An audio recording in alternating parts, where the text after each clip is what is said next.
Aujourd'hui, c'est un chantier participatif dans la rue. Donc, c'est les habitants, c'est les associations, c'est un peu toutes les personnes autour du quartier qui construisent du mobilier urbain dans une rue qui va devenir piétonne.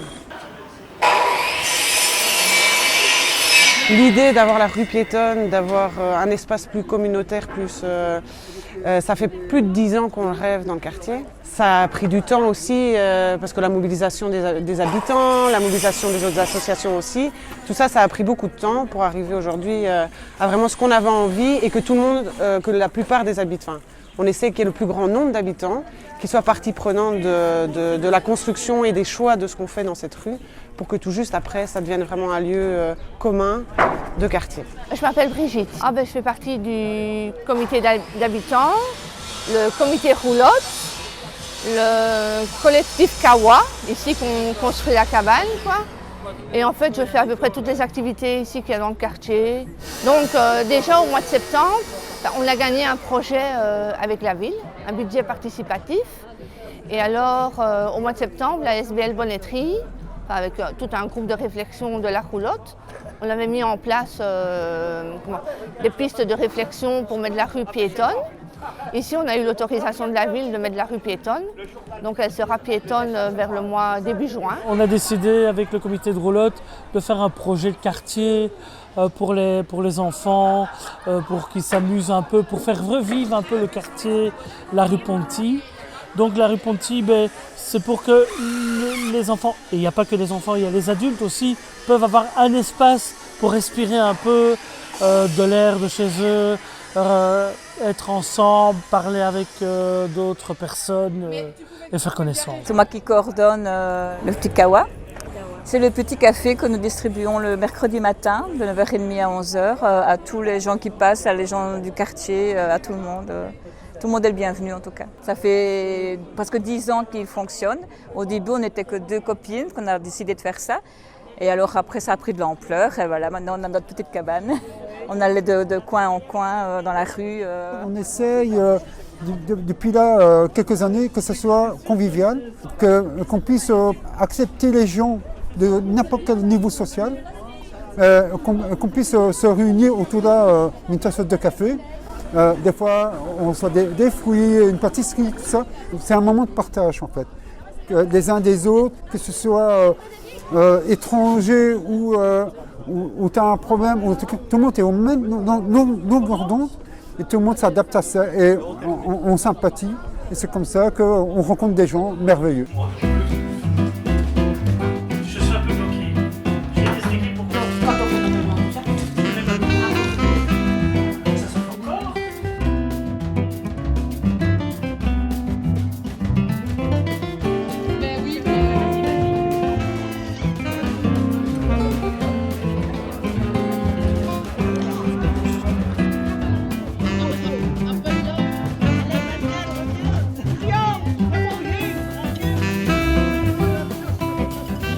On appelle des habitants relais qui ont été qui petit à petit dans la démarche se sont sentis en fait entendus, écoutés et ils ont pu rechercher eux-mêmes les solutions. Et donc ça, quand on arrive à des résultats, même si c'est des petits résultats, on voit qu'on sait agir sur ses conditions d'existence, alors à hauteur d'un quartier bien évidemment. Et ça donne de l'élan et puis ça passe de bouche en oreille, la bouche à oreille fonctionne et les gens se disent ouais en fait il y a quand même moyen de faire des petites choses. Et la mobilisation, elle est là de plus en plus dans le quartier. C'est vraiment, ça fait que même le Covid n'a pas été ça. Tout juste, on a vraiment vu de l'élan chez les gens de continuer à agir ensemble. Tous les mercredis matins, par exemple, on a un petit kawa dans la rue où on boit juste une tasse de café. Et c'est là que se passent des choses merveilleuses, vraiment. On s'est mis tous ensemble pour créer tout ça. Parce que si on n'avait pas eux aussi, c'était un peu dur de faire des projets, mais voilà, heureusement qu'on a des autres équipes qui viennent faire des projets avec nous et je trouve que ça c'est très bien et tout le monde est motivé, ils sont là. L'objectif donc c'est vraiment de rendre la rue piétonne et de pouvoir par exemple en été venir se poser avec un petit transat, ici avec le comité d'habitants, faire des petits barbecues entre voisins, enfin vraiment ouvert à tous quoi. Et l'important c'est la convivialité et le bien vivre ensemble quoi. Et voilà. Et rigoler, partager et voilà. se faire rencontrer les gens du quartier parce qu'ils sont tous dans leur appartement, plus personne ne se parle, c'est vrai. Alors grâce à ça, ils viennent, ils racontent un peu leur petite histoire, leur petite vie. Si on peut les aider, on les aide aussi. Il y a vraiment, ils viennent prendre du bon temps, des rires, parce qu'on rit beaucoup, on raconte des blagues. Il y a une bonne ambiance. Ouais. On va faire plein de jeux ici avec les quartiers pour ne pas avoir de voitures. On va avoir les petits kawas ici tout le temps, avec des vélos, il y a plein de jeux pour les enfants et tout. Ah oui. Pour les enfants, on va faire des jeux, tout ça. Pour les parents, ils peuvent boire un verre ou quoi. Tout le monde peut venir. Il y a beaucoup de gens qui viennent. Et à force de se retrouver, on apprend à se connaître, quoi. Donc je crois que ça va être très convivial. Et je crois que ça va inciter pas mal de groupes de nous faire des surprises au niveau culturel. Cinéma, culturel, c'est ce que j'attends avec impatience.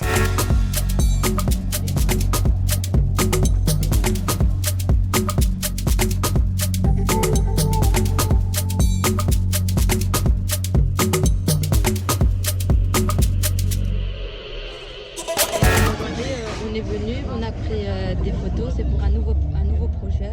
On va faire un documentaire et on va faire des vidéos, des interviews. Un court-métrage sur les filles comment se sentent dans la vie de tous les jours. Quelques lignes, c'est quoi votre projet? Donc le projet s'appelle La vie est à nous et on essaie de faire changer des choses à Molenbeek, donc changer aussi la mentalité des personnes envers les femmes. Oui, et donc vous avez choisi l'espace public. Pourquoi? Les femmes dans l'espace public? Parce que la plupart du temps, les femmes, elles sont un peu dénigrées, etc. dans l'espace public, elles sont un peu critiquées ou, par rapport à leurs habits, etc. Donc ce qui se passe la plupart du temps dans l'espace public, c'est pour ça qu'on a envie de changer ça aussi, et pour que les femmes soient à l'aise dans la vie de tous les jours.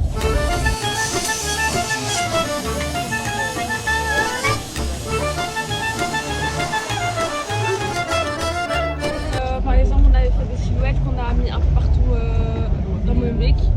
Et il y avait c'était des silhouettes de femmes et il y avait des citations devant et puis une question derrière la silhouette pour faire réfléchir les gens. Et quand ils lisent, ils se disent ah ouais quand même, il y a des filles qui font ça.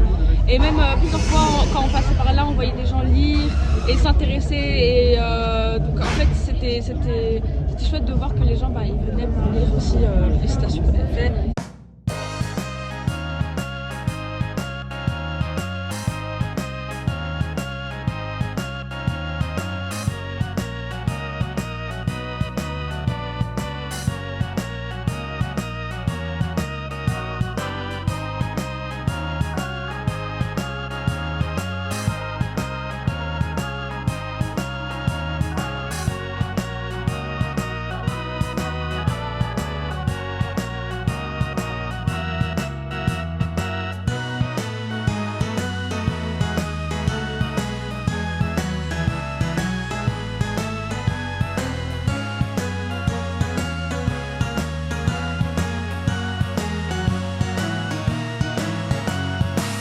Moi, je rêverais que ce soit un espace vraiment que tout le monde puisse se l'approprier.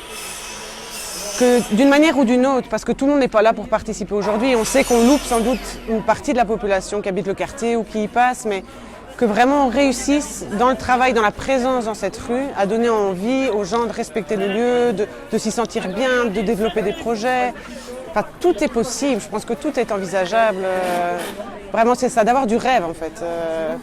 Pour le quartier, pour se sentir bien. Mon rêve, c'est que déjà, mon rêve, c'est que c'est déjà bien qu'il y ait les rues piétonnières, parce que voilà, pour moi, ça change à beaucoup de choses. Et moi, ce que je rêve encore plus, c'est qu'il y ait encore plus de choses sur les rues, sur les chemins, sur les trottoirs, pour nous et pour les enfants, comme une plaine de jeux. Il peut y avoir un skate, des trucs de skate pour apprendre le skateboard, toutes sortes. Ce projet-là, ce qu'on a comme rêve, moi en tout cas, c'est qu'on puisse se balader sans se soucier des autos, quoi. Qu'on puisse l'avoir, que ça soit accès rien que sur les piétons et qu'on puisse l'approprier, quoi. C'est un quartier qu'on a envie de lire un livre ou parler aux personnes, de rencontres de nouvelles personnes, faire des amis, quoi. Donc, seule envie, par exemple, si on n'est pas bien ou des choses comme ça, ben on vient ici, on parle aux autres, voilà. Moi, je sais que je fais partie du groupe Roulotte, mais qu'aujourd'hui, Périphéria a invité d'autres collectifs de d'autres endroits où il y a aussi une appropriation, je pense, de l'espace public. Il me semble qu'il y en a 3-4. Périphéria, c'est une association qui travaille autour des questions de démocratie et de participation citoyenne, à la fois en accompagnant des collectifs citoyens qui nous viennent vers nous avec une demande particulière ou avec des autorités publiques pour essayer de mettre en place plus de processus de dynamique participative de fond avec la population. Oui, voilà, et je pense que plus on est, plus on se renforce aussi, plus on se dit ah, il y a moyen de changer un peu les choses, et ça fait du bien, quoi. C'est vraiment l'idée de se rencontrer aujourd'hui et de se donner de l'élan à continuer à avancer. C'est un peu l'objectif, c'est d'en faire un peu cet espace, un espace commun, un espace ouvert à tous, partagé, où chacun puisse venir un peu trouver peut-être des choses qui lui manquent.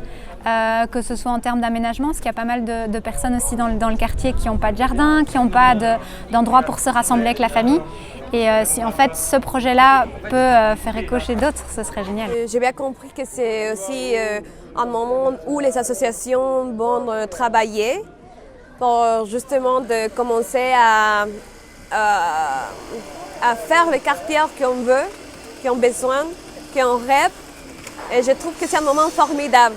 Parce que même si je connais ici personne, j'aime bien participer, faire, apprendre. Et je trouve que ça, c'est une énergie aussi que je vais amener en Bolivie. Parce que là-bas aussi, on fait pas mal de choses dans la pratique, quoi. Pour ceux qui ne me connaissent pas encore, je m'appelle Aurore et je suis de Périphéria, qui est notamment une des associations actives dans le quartier et qui a lancé l'invitation pour cette rencontre aujourd'hui de capacitation citoyenne. Alors c'est un mot qui est peut-être un peu inconnu de certains et certaines. Fanny, si tu peux peut-être refaire le point sur ce que c'est capacitation. Mais oui, parce que capacitation c'est un mot connu d'autres qui l'ont vécu parce que ça existe depuis 98. Donc ça fait une bonne grosse vingtaine d'années que ces rencontres mise sur le fait qu'on est toutes et tous pleines de compétences, pleines de richesses, pleines de savoir, quel que soit le lieu où on vit, quelles que soient les choses dans lesquelles on est actif. On a des choses à partager, on a d'énormes capacités, on a des savoirs collectés et des expertises. Et les rencontres CAPA, elles sont là pour ça. Elles sont là pour rappeler à chacun et chacune toute cette richesse dont on a, mais aussi de les faire un peu percoler, de les faire diffuser, partager entre nous. Et donc voilà, on est juste, on porte pas de projet, donc on accompagne des projets. Et dans ce cas ici, par exemple là vous avez Alex, vous avez Clément, là-bas vous avez Martha, Nina et Juliette. Voilà, et on est venu comme ça ce groupe-là. Et puis on a déjà bossé avec Véronique qui est là, avec sa team qui est là. Tout ce qu'on fait ici, ça, j'appelle ça, c'est la mémoire des gens. Qui apporte le tableau. Le moment partage en plus de ça. Au moins, c'est important de faire un espace sans voiture aussi. C'est sécurisant pour les enfants, comme ça quand ils pourront jouer au football ou même courir, trottinette. Comme tout à l'heure, je viens de faire un peu de la trottinette. J'ai pris la trottinette d'un petit garçon et je trouve ça quand même agréable de pouvoir circuler comme ça, quoi. Voilà. Et puis ça permet peut-être que dès qu'il fait beau, on pourra peut-être s'installer ici, mettre les tables et les chaises comme on le fait aujourd'hui, et peut-être plus souvent. Et alors comme ça, c'est aussi à la vue des habitants. Donc comme ça, on n'est pas caché. Et ils disent tiens, ça a l'air sympa. En plus, il y a la gratuité, donc on peut aussi se partager des repas. Des boissons, c'est aussi apprendre à se partager. Hein. Pour moi, l'espace public, c'est d'être entouré avec des gens qu'on ne connaît pas. Hein. On peut faire connaissance de certaines personnes qui viennent parler avec nous et s'échanger plein de choses. On ne se connaît pas tous, donc même les voisins, à mon avis, on ne se connaît pas. Donc c'est pour apprendre à se connaître. Tout le monde peut venir se partager à tout le monde. Donc, voilà. Mais il manque des espaces de rencontre comme ici. où la mixité, c'est comme ça, on aura moins peur des autres personnes si on arrive à parler tous ensemble. Ça, c'est une banderole qui avait été faite pour des pique-niques. Et peut-être ça représente un peu... Voilà. En fait, c'est des jeunes qui avaient fait ça. L'idée, c'est que l'espace public, c'est pas un lieu qui appartient au bourgmestre ou aux représentants politiques, mais ça appartient aux habitants et c'est à nous aussi de l'investir et de faire en sorte que ça nous ressemble et que ça ne ressemble pas aux responsables politiques.